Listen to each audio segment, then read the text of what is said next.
여러분, 지금 주머니에 있는 스마트폰 얼마 주고 사셨나요? 용량에 따라 다르지만 불과 10년 전까지만 해도 최고급 스마트폰도 100만 원 정도면 살 수 있었죠. 100만 원을 넘어 200만 원 시대를 맞이했을 때도 우리는 이제 폰값이 냉장고 값이네 라며 혀를 내둘렀습니다. 자, 이번에 앞자리가 또 바뀌었습니다. 2에서 3으로 말입니다. Now, the curtain opens. 삼성전자가 폴더블 스마트폰 라인인 신형 갤럭시 G A 시리즈를 공개했습니다.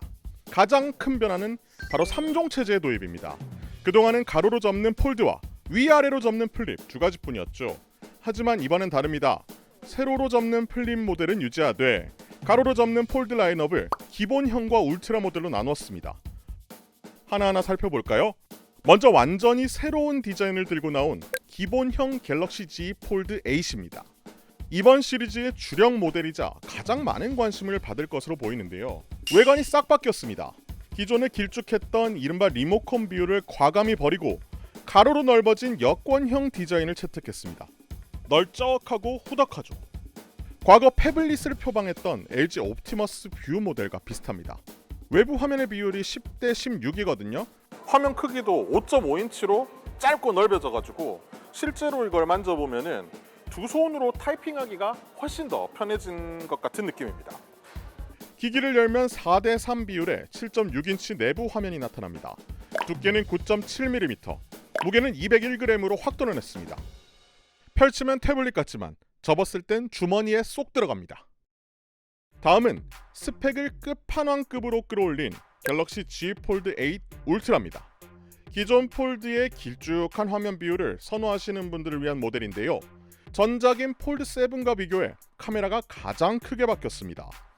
2억 화소 메인 카메라, 1000만 화소 망원 카메라와 함께 폴드 시리즈 최초로 5000만 화소 초광각 카메라가 탑재됐습니다. 배터리도 5000mAh로 넉넉하게 늘려 얇아진 두께와 성능을 모두 잡았습니다. 그리고 가운데 주름 때문에 폴더블 폰 안 사셨던 분들에게 희소식이 있는데요. 폴드 계열의 두 제품에는 플렉스 티타늄이라는 새로운 기술이 적용돼 디스플레이 가운데 주름을 거의 안 보이게 폈다고 합니다. 실제 어느 정도의 내구성을 가졌는지는 더 써봐야 알겠지만 주름이 눈에 띄게 적어진 건 확실히 실감할 수 있었습니다.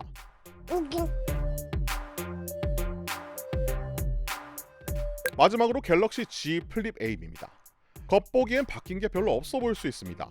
하지만 역대 시리즈 중 가장 얇은 6.1mm의 두께와 무게도 180g으로 가장 가볍습니다. 플립 특유의 예쁘고 콤팩트한 매력의 완성도를 한층 더 높였습니다. 사실 폴더블 폰은 삼성 스마트폰 라인 중에서도 줄곧 최상위 프리미엄 라인으로 꼽혀왔습니다.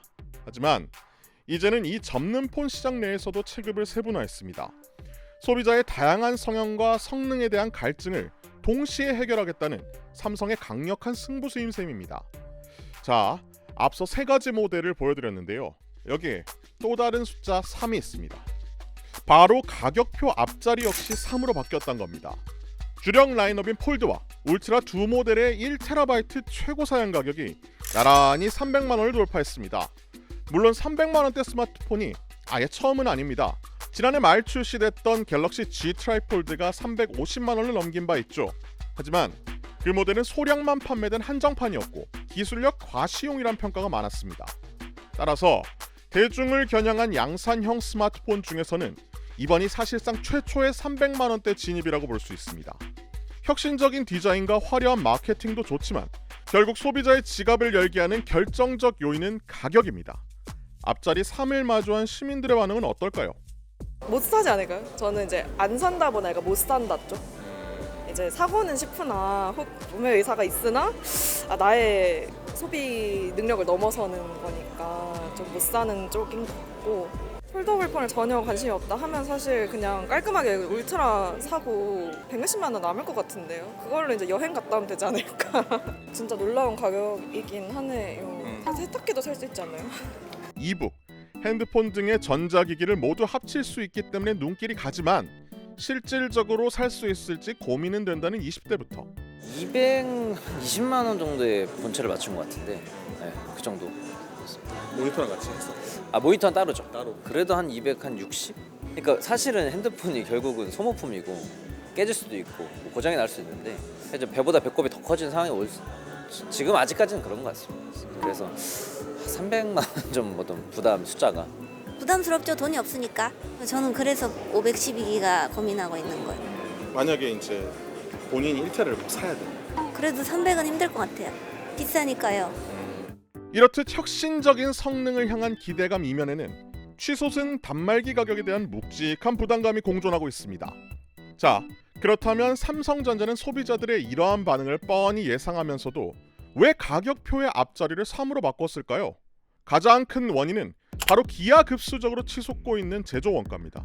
그 배후에는 전 세계를 강타한 인공지능, AI 열풍이 자리 잡고 있죠.